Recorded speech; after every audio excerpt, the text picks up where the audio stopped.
We also spoke about how we can incentivize businesses.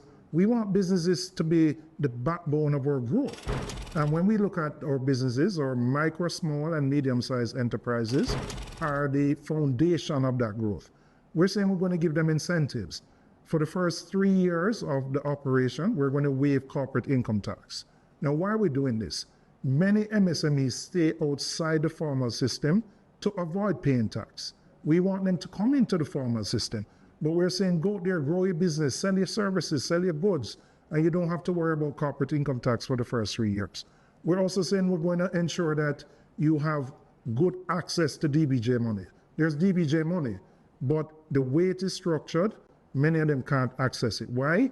Because the fees, the upfront fees that are required, for example, if you take out a $10 million loan, 5% fees, right? $500,000, you may not be in a position to find that money up front. We're saying we're going to put that at the back end of the loan, extend the payment cycle so that you don't have to find the money up front and you can access the money.